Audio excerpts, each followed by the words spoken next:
我们村有个禁忌，每逢下雨天，家家户户都会紧闭大门，雨不停绝不出门。他们说那是水鬼的上岸的日子，如果被缠上就要替他去死。我不信邪，犯了忌，结果第二天就出了怪事。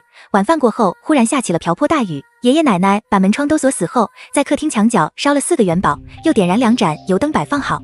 他们再次叮嘱我，今晚下雨会有水鬼上岸，让我一定不能出门。对于这个规矩的来历，我隐约偷听过爸妈的谈话。14年前，我们村下过一场半个月都没停的大雨，导致后山坍塌的泥土正好堵住村口，村尾那条江又突然发起大水，我们村3面环山，只有村口能出去，这就导致了水流不出去，淹死了几10个人。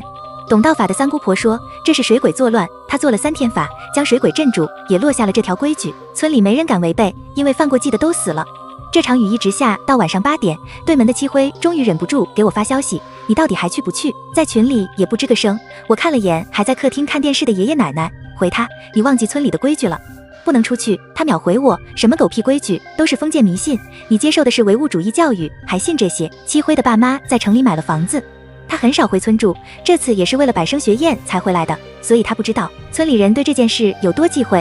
我还记得上小学的时候，有次下雨天，我调皮想去开门，差点让我爸打个半死。从那次以后，每回下雨天，我连一个门字都不敢说。见我没回消息，七辉怒了，亏你和秦嫣还是闺蜜，她明天就要出国留学了，说好的不醉不归，你连她的欢送会都不去，你算什么朋友？我和秦嫣是同桌，七辉喜欢她，所以我们去哪儿都会带着她，久而久之就成了好朋友。秦嫣家里很有钱，平时我们得过她不少礼物，出去玩也大多数是她请客。我纠结了几分钟，最终答应和七辉一起去赴宴。我一直觉得自己有神明守护，因为从小到大，每当我有危险时，总会莫名其妙被化解，村里的水鬼应该伤不了我。晚上10点，趁着爷爷奶奶睡觉后，我偷摸出去与七辉会合。关上门那瞬，墙角的油灯忽然一下子熄灭，不知道是不是因为下雨的缘故，外面比屋里还要冷。村子很安静，家家户户都紧闭着门窗，只能听到雨滴答滴答落在伞上的声音。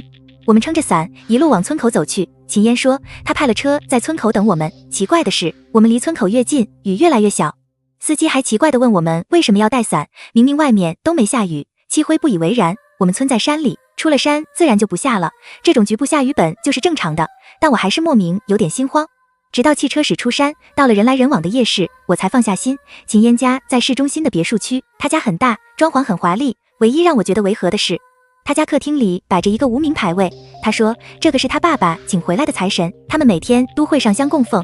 他家之所以能富裕年年，全靠这个财神爷。他家是做地产生意的，凡是他爸看上的地皮，回来对着牌位求一求，准能轻松拿下。中途我去上厕所，经过那个牌位时，一股阴风把牌位刮倒在地。秦嫣的爸爸正好从楼上下来，他看见倒在地上的牌位，发了疯似的冲过来推开我。秦嫣想上前帮忙，却被他爸骂，我花那么多钱供你读书，不是让你交一些不三不四的朋友，立马让他们滚出去。秦嫣从来都是小公主，这是她第一次被他爸骂，眼泪不停往下流。秦爸没收了她的手机，打算今晚就订票，马上送她出国，欢送会被迫提前结束。离开前，秦嫣爸爸用一种很诡异的眼神看着我。回到村里时，还下着毛毛细雨，阴凉的风刮过来，让我连打2个喷嚏。说来也怪，我们村是有路灯的，基本上隔个10来米就有一个，可今晚的路灯全都没亮。出去的时候，村里人还没睡，借着屋里的灯光还能看到路。现在是半夜1点，人都睡了，路上黑漆漆的，伸手不见五指，我们只得打开手机手电筒照路。我和七辉就这么一前一后走着，七辉玩着手机，偶尔又皱着眉看我2眼。我问他怎么了，他又不说话。快要到家门口时，我脖子后升起一丝凉意，我伸手去摸，脖子上有几滴水。叶希，你够了，别得寸进尺。旁边的七辉忽然抓住我的手，面露不悦，什么呀？我一脸懵逼，你一直摸我屁股干嘛？连摸3次。七辉把手机揣回兜里，强行拉停我，我没摸你屁股，我左手拿着手机，右手撑着伞，用什么摸它？用意念吗？七辉不依不饶，我们是同村人，就像2兄妹一样，你怎么能打我的主意？面对七辉的笃定，我百口莫辩，只能发誓，我要是摸了你，我遭天打雷劈。七辉是个急性子，见我不承认，立马火了，这里就我们2个人，不是你，难道是鬼呀？话音刚落，身后响起凌乱的脚步声，我猛地回头，用手机照过去，前面有个黑影从路中间一闪而过，消失在路边那片竹林里。我们战战兢兢相视一眼后，吓得尖叫着跑回了家。我不知道的是，我进门那一刻，也有东西跟着进了屋。我躲在被子里发抖，害怕的不敢闭眼。难道我们真的遇上鬼了？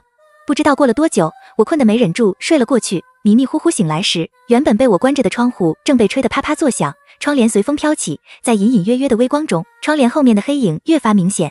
我头皮有些发麻，窗帘后面似乎有道视线一直注视着我，好像是个人，他就静静地站在那里也不动。谁？我试探性问了句，没得到回答。我起身想下床查看，却被一双突如其来的手死死掐在床上，那双手又湿又臭，还在不停滴水，床上很快就湿了大片，一直透到我后背，刺骨的恶寒席卷我全身，我拼命挣扎着，却什么都碰不到，可明明就有一双手掐着我，脖子的束缚加重，我呼吸渐渐变弱，眼球胀得像是要向外脱落。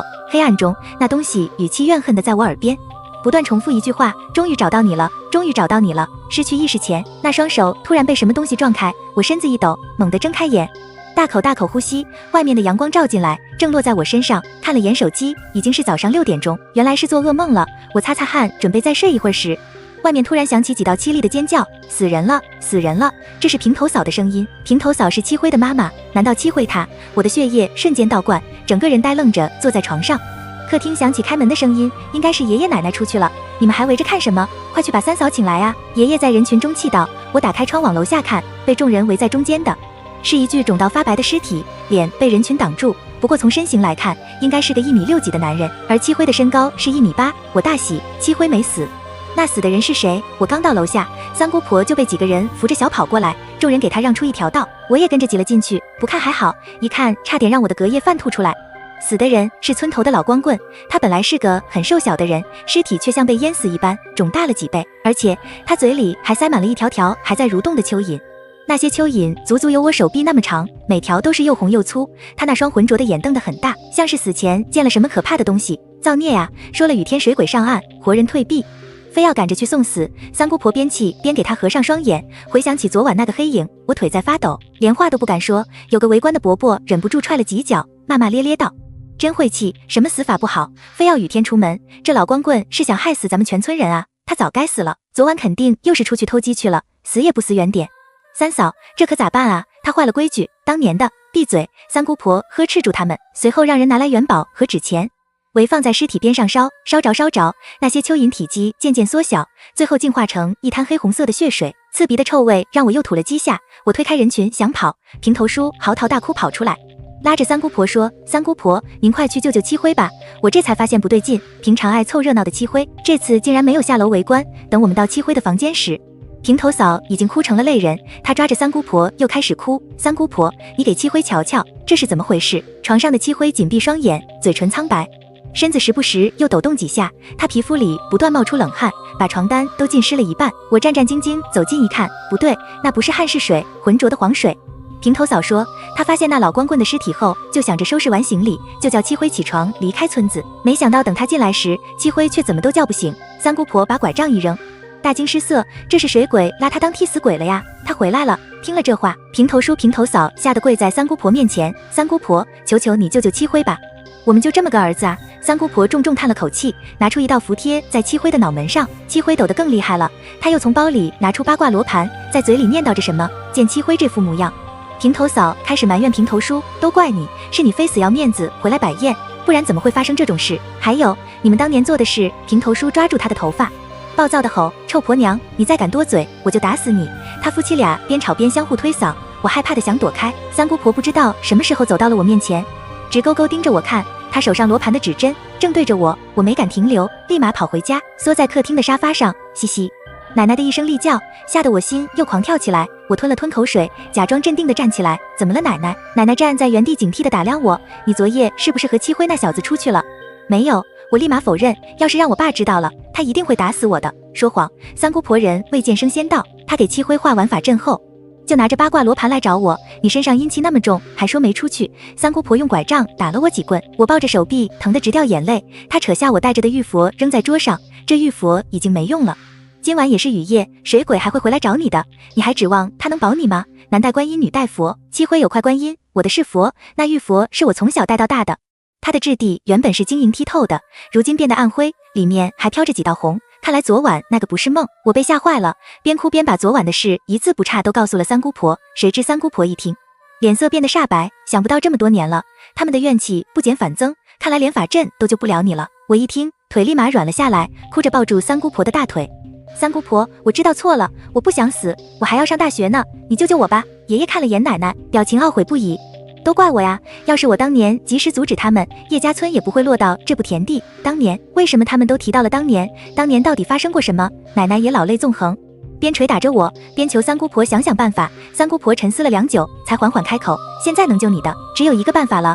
三姑婆吩咐爷爷奶奶去准备黑狗血和半斤糯米，在下雨之前让我带着进祠堂。他端来一盆水，用手指在水里画了几下，然后喊我过去。我一凑近，他就把水弹进我眼里，我只觉得眼里火辣辣的，又痛又痒，给你开了天眼，能看到邪物。三姑婆认真的叮嘱我，记住了，一定要睡在祖宗牌位的桌下，把黑狗血淋在桌子周围，无论听到任何声音都不能离开桌底。如果你受到攻击，就用糯米撒出去，坚持到雨停，我来找你为止。做好一切准备后，奶奶把糯米交给我，临走前还叮嘱我：西亚，记住你三姑婆的话，牌位的桌底很高。我坐进去刚好能直起身子，红色的桌布把四周遮住大半，只留下一个拳头大的缝隙。没过多久，外面就下起了雨，天色也逐渐变暗。我抱着那袋糯米靠在墙上瑟瑟发抖，一直坐到晚上10点，我终于忍不住睡下。夜里，我被外面忽然响起的敲门声吵醒，我坐起身，困意全无，四周的漆黑紧紧包裹着我，敲门声也在这时停止，剩下的只有我细微的呼吸声。咣咣咣，敲门声变成砸门声，声音很重很急，好像外面有什么东西迫不及待要进来一样。门每被砸一次，我的心就跟着抖一下。虽然门从里面反锁了，但我还是很害怕。就在这时，声音停了，桌子前方忽然飘来一股腥臭味，是那天晚上我被掐脖子时闻到的那股。让我猜猜你在哪里？这声音很粗，还伴着咕噜噜的水声，会不会躲在桌底下呢？我死死捂着嘴巴，不敢大喘气。下一秒，桌上的牌位发出摇摇晃晃的声音，我能感觉到那个东西此刻就在我头顶的桌上。叶希出来啊，叶希出来啊！这道愤怒的声音不停在我四周回荡，仿佛它无处不在。头好痛，天旋地转的，分不清东西南北。糯米哪去了？我伸手胡乱摸了一通，手上黏糊糊的，不好，是桌子外面的黑狗血。我想缩回手时已经晚了，一只湿腻的手抓住我使劲往外拉。不要！我惊恐地用手扒拉着地板，外面的东西双手一使劲，我大半个身子就被拖了出去。我抓起糯米往前方撒去，他闷哼一声，力度小了些。我趁机把身子缩回桌底，今晚你死定了。不知他做了什么，我的手胀痛无比，一滴滴水从我手上冒出。正当我要拿第二把糯米时，他惨叫一声，抓着我的手也随之松开。我哆哆嗦嗦把手缩回去，仔细听着外面的动静，雷声也在此时连续响起。我只能依稀听到一阵又一阵窸窸窣窣的讲话声，啪嗒，有个牌位掉了下来，紧接着桌子响起吱呀吱呀的声音，桌上的牌位接二连三倒地，发出刺耳的声音。我捂住耳朵不敢再听，只能祈祷雨快停下。过了好一会儿，桌子停止晃动，四周的讲话声也消失不见，只剩外面淅淅沥沥的雨声。祠堂里又恢复了死寂。我重新把糯米抱在怀里，时刻做好准备。一道闪电闪过的瞬间，呼啸而来的阴风将半边桌布吹起，桌面出现一张发白浮肿的脸，正对着我笑。我失声尖叫，向后倒去，那张可怕的脸竟然是我爸爸。我不知道什么时候睡着的，再次醒来时，我已经在家里的客厅，爷爷和三姑婆都坐在我身边。我做了一个很长的梦，梦里有个看不清脸的人一直在跟我说话，不管我怎么回忆，都记不清他到底跟我说了什么。我至今还惊魂未定，拿出手机给秦嫣发去诉苦信息。他爸有个御用风水师，不知道能不能帮到我。这时，奶奶和七辉一家子走了进来，见到我一醒，奶奶小跑过来，揪着我的耳朵就骂：死丫头，让你多好，你还要伸手出去，要不是你三姑婆给你及时处理，我看你以后就当个残废算了。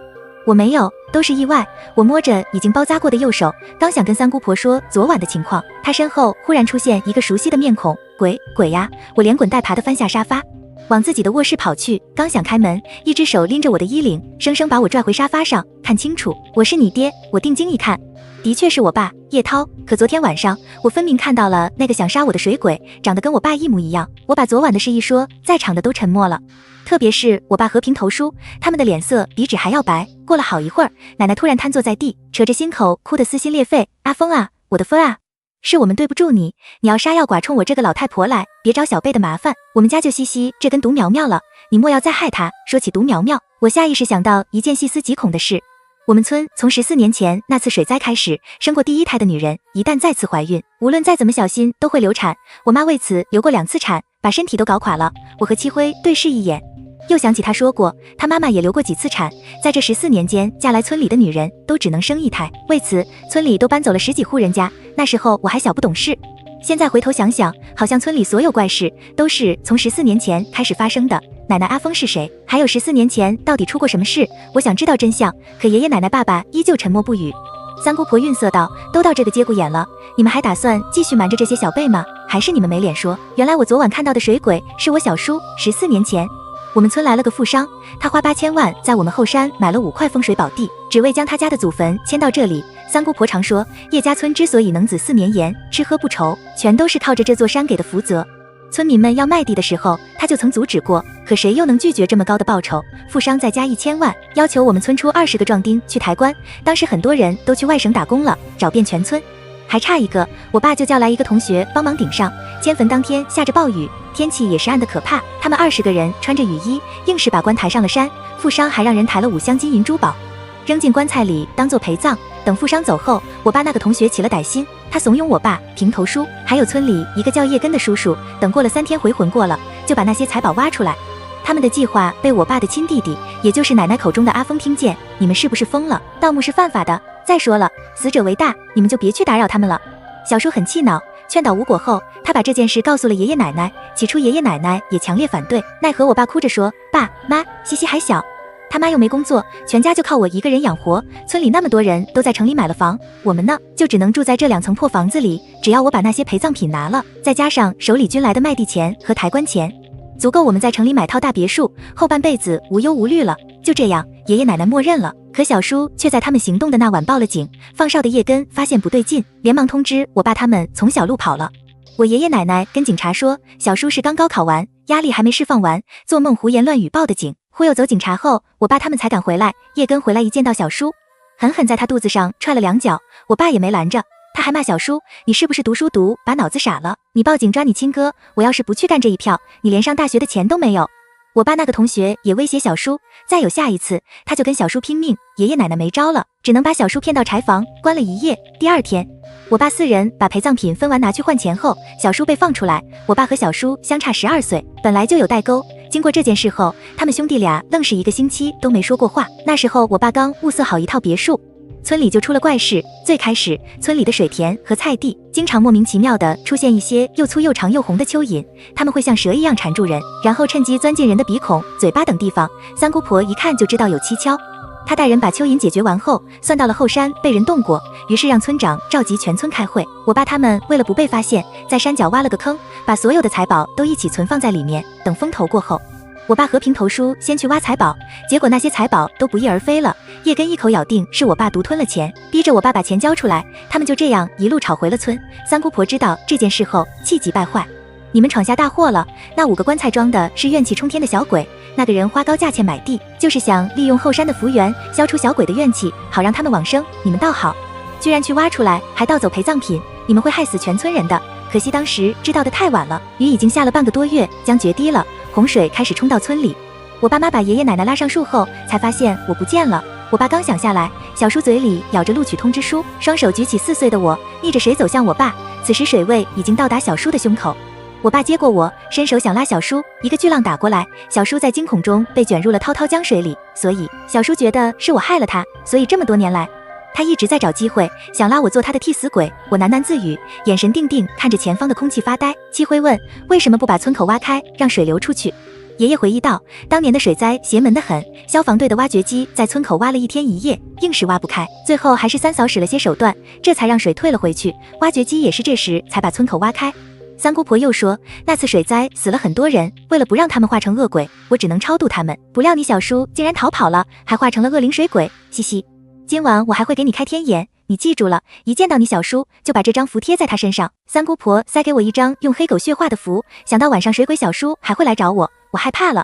三姑婆，这个符是用来干嘛的？魂飞魄散，永世不得超生。下午秦烟给我回了消息，说他爸已经到村口了。我到达村口时，竟看见我爸和平头叔正在殴打秦烟的爸爸，几个人拉都拉不住。秦山，你这个混蛋，把当年的钱吐出来！平头叔抓着秦山的领子，怒骂他。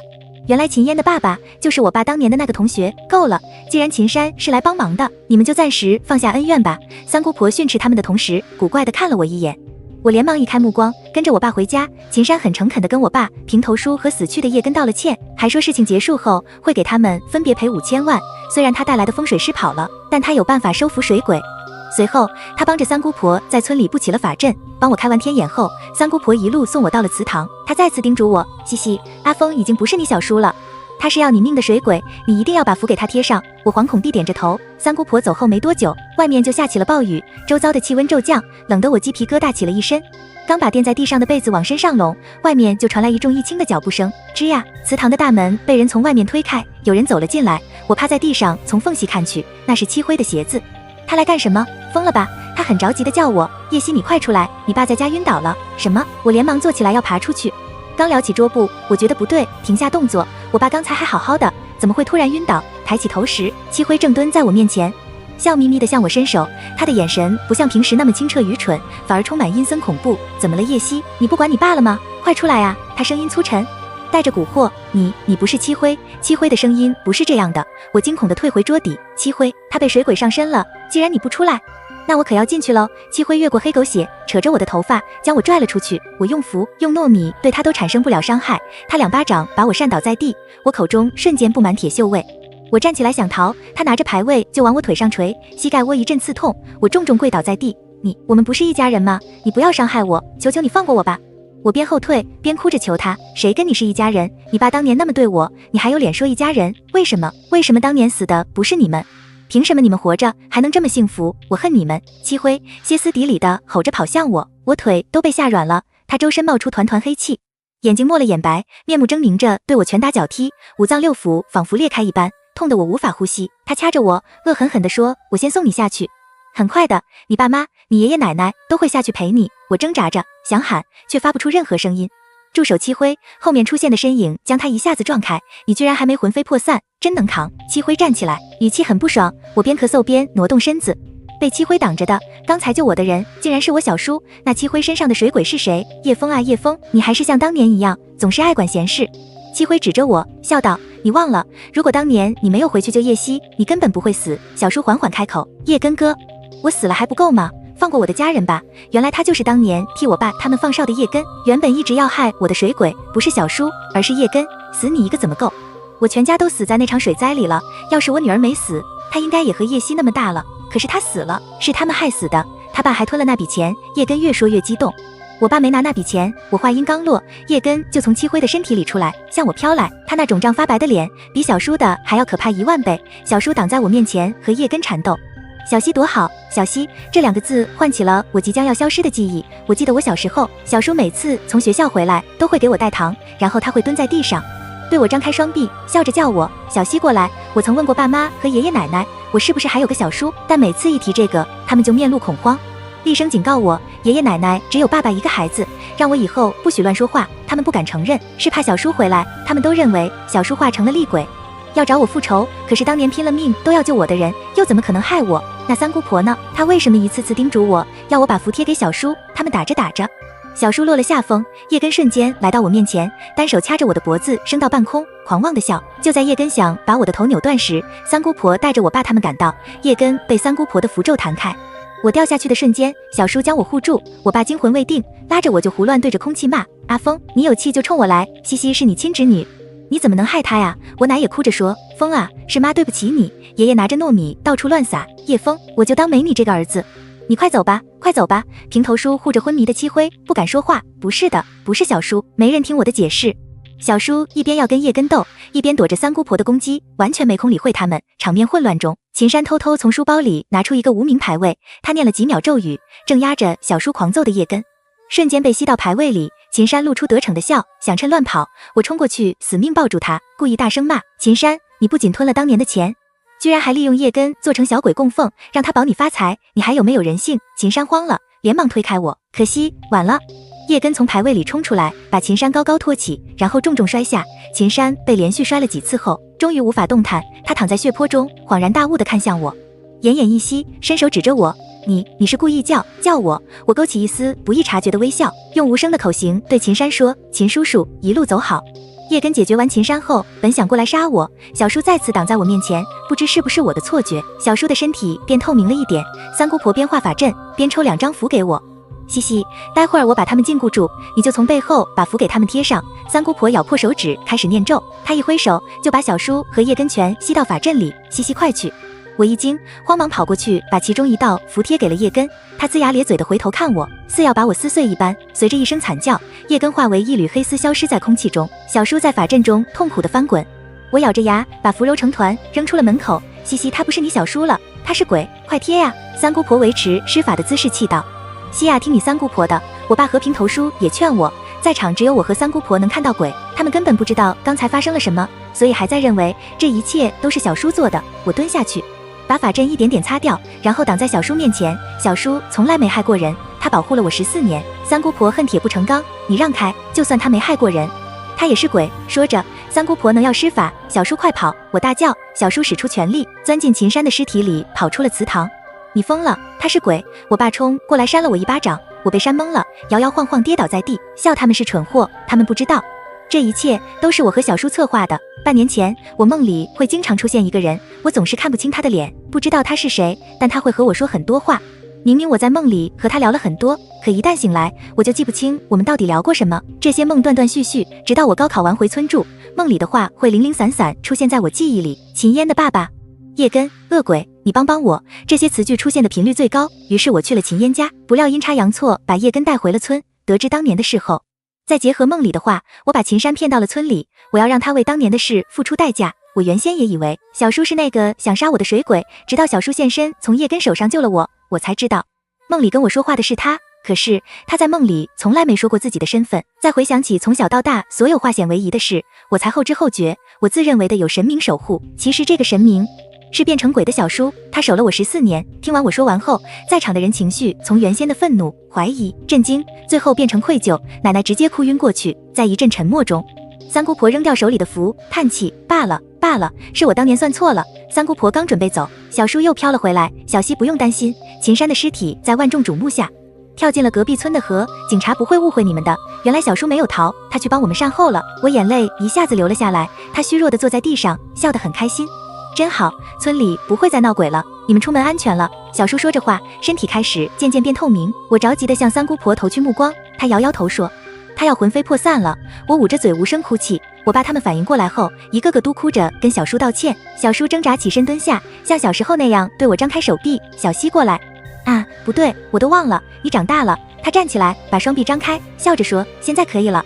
记忆中那个清秀少年的笑脸和眼前这张浮肿发白的脸渐渐重合，我小跑过去抱他，手却穿过了他正在消失的身体。小叔，他维持着拥抱的姿势，微微一笑。小西上了大学后要好好读书，孝敬家人，告诉你爸和爷爷奶奶，我从未恨过他们。小叔在我模糊的视线中化为一缕青丝，消失在空中。夜风番外，在魂飞魄散时，我忽然想起一些事情。我死后本来是想让三姑婆超度的，可是我看到叶根跑了，他的怨气很大，秦山还把他偷偷收进了牌位里。我知道总有一天他会回来报仇，于是我也跑了。三姑婆以为我化成了厉鬼，让我爸妈把我的骨灰撒进了江里，怕我越变越坏。三姑婆还让我爸妈把我的照片全剪了，还不许他们给我祭拜。她说我没有香火就不会变强，我饿了只能去偷别的鬼的祭品吃，偶尔也会有好心鬼给我分点祭品。其实我没有变坏，而是一直跟在小西身边。小时候我哥对我很好，什么好吃的好玩的都给我，因为有他在，我从小到大很少被欺负。小西出生那天我就发过誓，我会像我哥当年保护我一样保护他，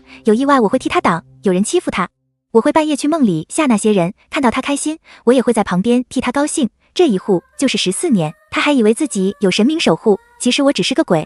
直到他快高考时，我发现自己快不行了，就开始托梦给小西，但他好像一点都不记得了。得知他要去秦山家，我一路跟随着，叶根果然借机逃了出来。他和七辉回村时，我一直在跟叶根缠斗，可能是不小心碰到了他们被吓跑了。叶根半夜想杀他时，我及时赶到了，他转换目标，去杀了村里那个老光棍。第二夜，我找了好久才找到小西，我再去晚点，他就被叶根拖出了桌底。打跑叶根后，我对他笑，吓到了他，我有点愧疚。三姑婆把当年的事告诉小西后，她误会了我是要杀她的恶鬼。我拼命解释，我不是啊，小西。她看着我的方向出神，我差点怀疑她不开天眼也能看到我。后来我才知道，她记起了我在梦里说的一切，并在心里想了一个计划，最终把叶根和秦山都除掉了。她很聪明，我很开心，这样我也就能放心走了。夜袭番外，小叔消失后不过1周，三姑婆也走了。那时老村长才告知我们，三姑婆本来可以活到99岁的。14年前，她为了超度所有冤魂，折寿了30年，她一直挺着，就是为了能除掉村里的水鬼。临走前，三姑婆拉着我的手，西丫头，你以为我不知道你的计划？我老婆子这辈子唯一算错的，就是你小叔没有成害人的厉鬼，三姑婆让人把他的骨灰撒进村里的那条江，他说那样他就能永远压制那条江，不让他再发大水。以前我和七辉总是说三姑婆是神婆，神经病的神，他总会敲着我们的脑袋说世界之大无奇不有，可以不信，但一定要有敬畏之心。没想到他走后，哭得最惨的是我们两个。1个月后，我拿着录取通知去了大学，看了眼屏保上小叔的画像，我开心地跑进学校。小叔，你没上成的大学，我会连你那份一起上。